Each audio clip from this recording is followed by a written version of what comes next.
Welcome to another edition of My Five. In this edition, we're talking about my top five books on worship. Now, some of these cover mechanics, we have history, and then we have the heart.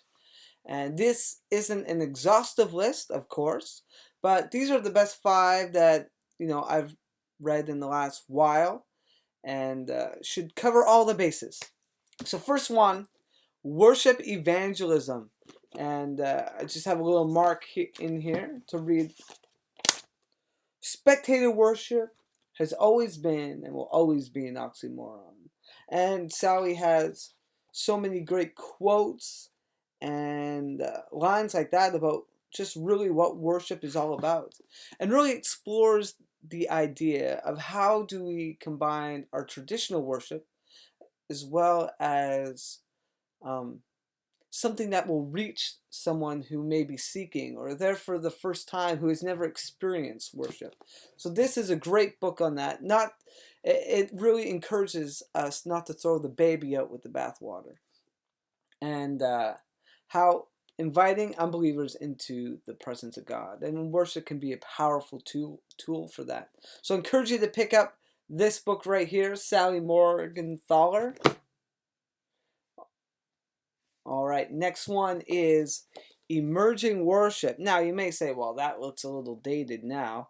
This is by Dan Kimball, and this is about the emerging church, really, and how they brought in some different ways, some more creativity into doing worship. So, whether you buy into the theology of something, there's something to be learned, I think, for the immense creativity, especially for special events or the ways to incorporate into Christmas or Easter, or if you really want people to feel things, it really goes through some of the mechanics behind it, and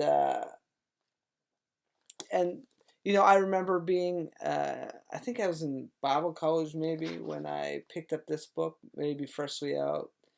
Yeah, it was brand new when I was in school, and it impacted me on how to do special events and really to engage people's senses. And I'd say that's where this movement really helped in that area of worship, to really engage those things. So there you go. Emerging Worship by Dan Kimball. Another book that impacted me, and I was been in ministry for a bit when I read this. It's called Worship Matters by Bob Kauflin.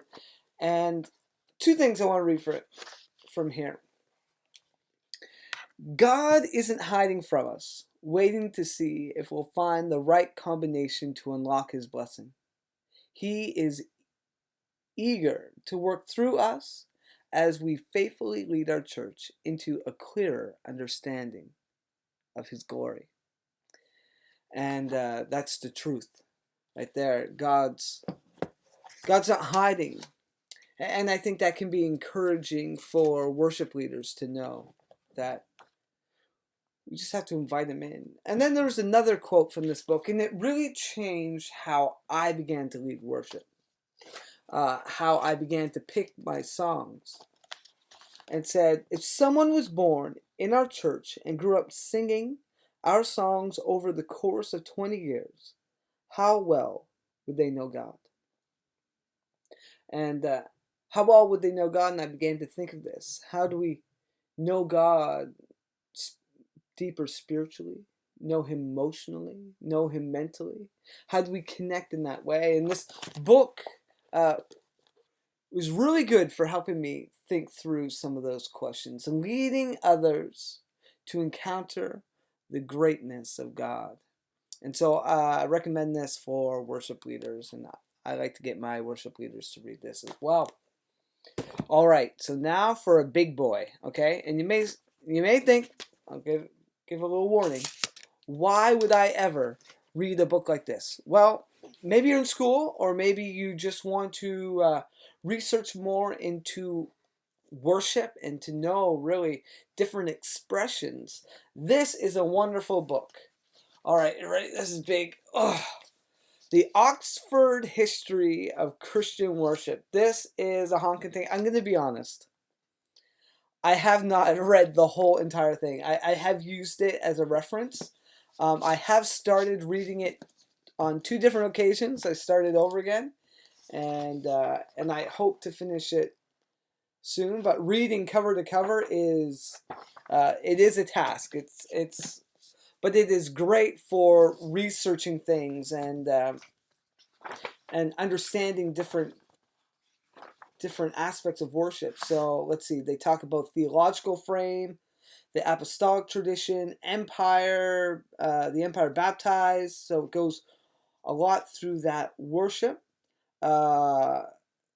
Byzantine and Slavic Orthodoxy, Reforms, Protestants, Catholics, Lutheran, right? United Church in Australia, Mennonites, let's see, Pentecostal, Charismatic, Roman Catholic in Hispanic America. So like it covers the gambit. So if you really want to understand Christian worship, this is a great book for you. And you think, oh well, all those words. Well, guess what? There are some pictures. So pictures are always good. Help break things up. See pictures. So yes, it is a big task, but it is. I think it's worth it. All right, now for my last pick. Drum roll. Okay, that was my best drum roll. And to be honest, I think this might be the best book I've ever read on worship. And this is really all about the heart. It's called The Unquenchable Worshipper. And to be honest, as I was looking for a quote, I realized I didn't even highlight this. I read this in Time of Life when I guess I wasn't highlighting. I just want to enjoy, and I did enjoy this book. I'm going to have to give it another read and do little highlights. But what I remember is the impact this made on my heart. This is a book by Matt Redman.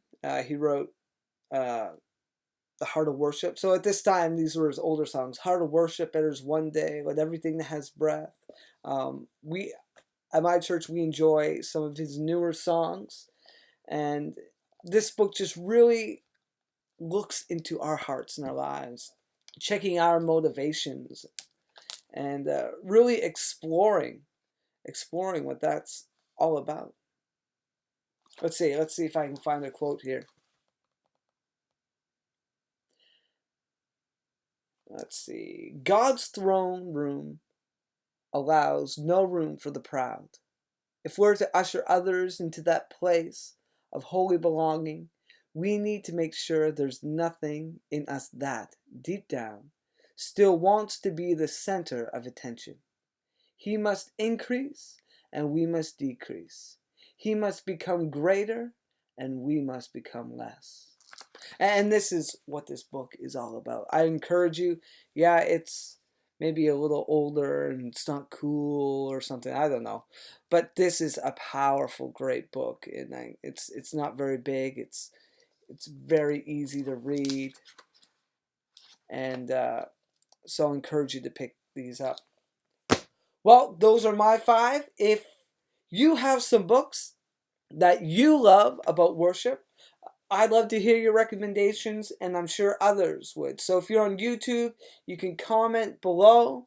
If you're on my blog, you can comment below there as well.